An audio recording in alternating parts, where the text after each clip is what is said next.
Thank you very much. It's a pleasure to be able to take part in this very interesting session on digital technology and solutions for the transition to sustainable economy.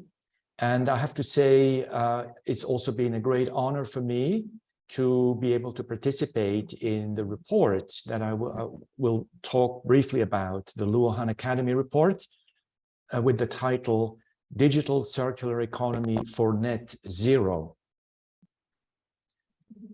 Now, the context of this report barely requires mentioning to this audience. We have a major net zero challenge. If you see this graph, you see the blue dot where we are projected to be in 2030 under current policy scenarios. It's way above first unconditional NDC scenarios, conditional NDC scenario, a 2-degree warming range, and way above a 1.5 degree centigrade degree range. That's the global challenge we face. And lots of things have happened. This is the good news. Lots of things have happened to address this challenge. Many major actors have made net zero commitments. Here is a summary.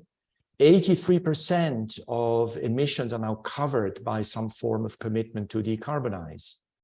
That represents 91% of GDP on a PPP basis and roughly 80% of the population. And you can see on the right that by now 139 countries have agreed to have pledged to achieve net zero, and around 800 companies, listed companies, have done the same. So today, over a quarter of listed companies disclose their emissions, and of those, many have made net zero pledges. So with this context, which is the good news, the question is, how can you bring consumers and communities into this process and allow them to take part in this decarbonization process? We know that worldwide there's very strong support from consumers towards more sustainable lifestyles, but they don't have, often they don't have the tools to be able to change their consumption habits. Now, the Luohan Academy report, Digital Circular Economy, is putting forward the role of digital technology in enhancing a model that is now increasingly popular of a circular economy, and empowers consumers to take taking control, their own decarbonization actions. Very concretely, we have seen the promise of digital technology realized in real time during the COVID pandemic. The COVID pandemic required lockdowns to flatten the curve, and the fear was that this would have major consequences for the economy. But the interesting thing of what emerged, if there's one positive thing that emerged from the pandemic, is that the lockdowns have resulted in around 7% decrease in greenhouse gas emissions. And more importantly, this reduction has been made possible even though global GDP only was reduced by half that amount. So this is a very powerful message of the potential of digital technology to bring about more sustainable consumption and lifestyles. Another very important development, which the report goes into, is the rise of cloud computing which is essentially a circular business model. Cloud computing, as you can see on the right-hand side, the figure, whether it's providing infrastructure, software, or platform capabilities, has allowed much activity to take place with very moderate rise in energy use. However, as the report highlights, it's not all positive. The digital technology is not all positive. There are concerns in some areas of rebound effects. And let me here mention the most prominent concern, which is around Bitcoin mining. Bitcoin mining is very energy intensive. It's a lion's share of energy consumption in coin mining, and it represents energy consumption greater than that of the state of Washington, a country like Finland, or a company like Google. And here you have digital technology that is put to use for something that is not really necessary. On the more positive side, a major development that has taken place that shows you the promise of digital technology and digital platforms is Alibaba's Scope 3+ initiative. We're all familiar with the idea that companies should not just look at their direct emissions, Scope 1, but also at their indirect emission, Scope 3, upstream and downstream. Well, Alibaba is really adding another dimension to this, which is the notion of Scope 3+. And the idea is that the platform is trying to measure and potentially manage all the emissions from all the various actors on the platform, e-commerce, logistics, cloud computing, etc.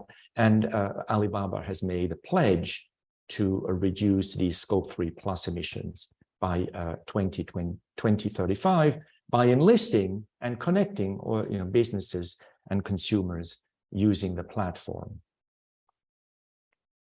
Another interesting initiative of Alibaba, I can only mention a few here. If you want to see all the different initiatives, you're really strongly encouraged to read the report. But let me mention a very successful digital circular economy initiative, which is called Idlefish. This is the biggest online community for secondhand sales in China. And represents China worldwide, over 300 million users. And this platform allows consumers to measure the potential carbon reduction from their or increase from their consumption habits of secondhand goods.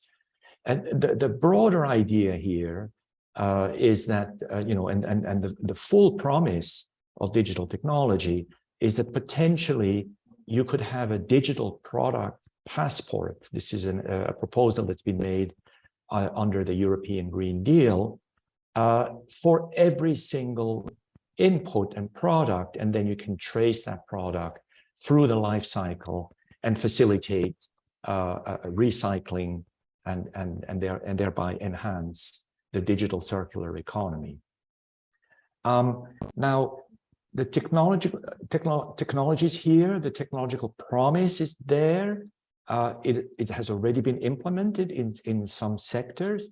But another word of caution from the report is that it's not enough to just provide a tool. The digital circular economy, it's not just an effort to add D to CE in short. It requires empowerment through the what is commonly referred to as socio-technical system. That is, communities, governments, social consumption habits. They all need to be aligned with the technology to be to make it fully effective. And just to give you an example, we now have a very widely used ride-hailing platforms around the world. Big names here are Uber, Lyft, and Didi. That's a potentially energy-saving technology, yet recent studies have shown that the way Uber and Lyft operate in the US has actually resulted in increased vehicle miles in some big cities. That is a totally unnecessary, and to avoid this kind of unintended effect, an undesirable effect, you need more than just the technology. You need to also change the way communities operate, the way cities are run, transport in cities is run. So government, markets, communities, all social networks must participate in promoting more sustainable forms of behavior in the digital circular economy. That is the really big message of the report. And to conclude, the way I see the digital pathway to net zero, how this gets implemented, I really see three dimensions here, important dimensions. First, and perhaps most obviously, that digital technology is really a necessary step to measure and report carbon emissions. This can be done on many different levels.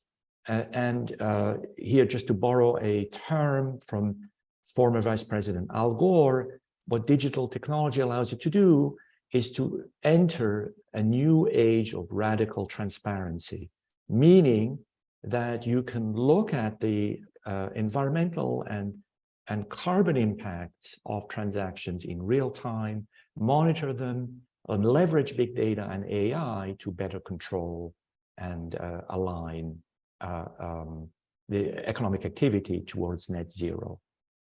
Another important necessary step is that we need to design an efficient global market for carbon offsets. And here again, digital technology will play an essential role. What we have currently is